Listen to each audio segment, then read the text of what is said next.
क्या आप जानना चाहते हैं कि 2025 में दिल्ली एनसीआर में प्रॉपर्टी सेल क्यों घट रही हैं? क्या सिर्फ महंगाई और बढ़ते ब्याज दरें हैं या इसके पीछे कुछ और बड़ा राज है? अगर आप घर खरीदने का सोच रहे हैं या रियल एस्टेट में निवेश करना चाहते हैं तो ये वीडियो आपके लिए है, क्योंकि आज हम बताएंगे इस स्लो डाउन के असल कारण और जानेंगे अगला मार्केट ट्रेंड क्या रहेगा। दोस्तों, दिल्ली एनसीआर हमेशा से रियल एस्टेट का सबसे एक्टिव मार्केट रहा है। गुरुग्राम के लग्जरी फ्लैट से लेकर नोएडा और गाजियाबाद के नए प्रोजेक्ट्स तक हर साल यहां करोड़ों का निवेश होता है। लेकिन 2025 की शुरुआत में एक बदलाव देखने को मिला।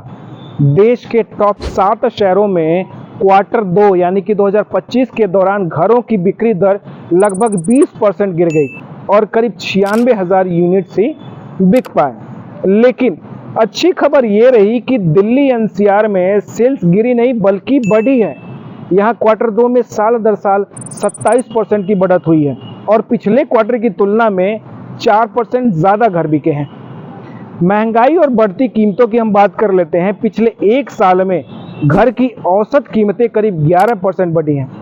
अब 50 से 80 लाख वाले घर मिडिल क्लास के बजट से बाहर हो रहे हैं। वहीं 1 करोड़ या उससे ऊपर की लग्जरी प्रॉपर्टी की डिमांड अभी भी बनी हुई है।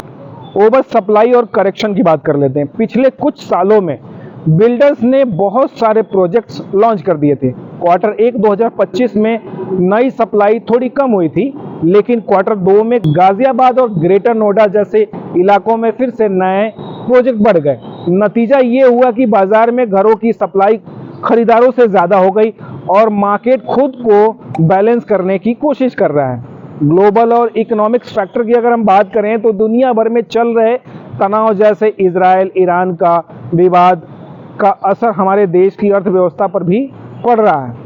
ऐसे माहौल में लोग बड़े फैसले जैसे घर खरीदना या बड़ा निवेश करना फिलहाल टाल रहे हैं। नीतिगत और लागत वृद्धि की अगर हम बात करें तो निर्माण का खर्चा लगातार बढ़ रहा है, जैसे सीमेंट स्टील जैसे मटेरियल्स महंगे हो गए हैं। साथ ही ज़मीन और सरकारी रेट भी ऊपर चले गए। इससे घर की कीमत और बढ़ जाती है और खरीदार पीछे हट जाते हैं।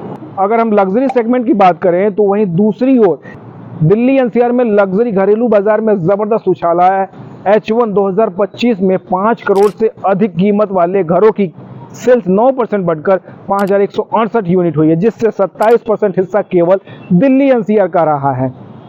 एक और रिपोर्ट बताती है कि 6 करोड़ से ऊपर के घरों की सेल में 209% का उछाल आया। 3,960 यूनिट्स बिके, जो पिछले वर्ष की तुलना में 3 गुना ज़्यादा है। ये स्पाइक अत्यधिक अमीरी वाले खरीदारों और बेहतर इंफ्रास्ट्रक्चर जैसे द्वारका एक्सप्रेसवे, SPR आदि इनकी वजहों से हुआ है। आगे क्या होगा, हम बात कर लेते हैं मिड रेंज मार्केट। अभी खरीदार रुक कर देख रहे हैं। अगर ब्याज दरें ज़्यादा नहीं बढ़ी और नए प्रोजेक्ट्स की सप्लाई थोड़ी कंट्रोल में रही तो आने वाले महीनों में हालात बेहतर हो सकते हैं।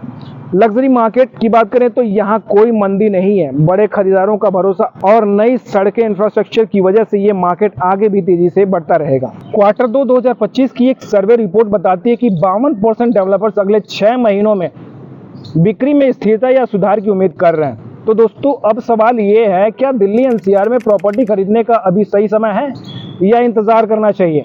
अपनी राय नीचे कमेंट में ज़रूर बताएं। अगर वीडियो पसंद आए हो तो लाइक, शेयर और सब्सक्राइब ज़रूर करें। संजय रियल्टी सॉल्यूशंस के साथ बने रहें और पाएं सबसे सटीक रियल एस्टेट के बारे में जानकारी। तो आज के लिए फ़िलहाल इतना ही। फिर दोबारा एक नए वीडियो के साथ आप लोगों से मुलाकात होगी। तब तक के लिए धन्यवाद। जय Hind. Thank you so much.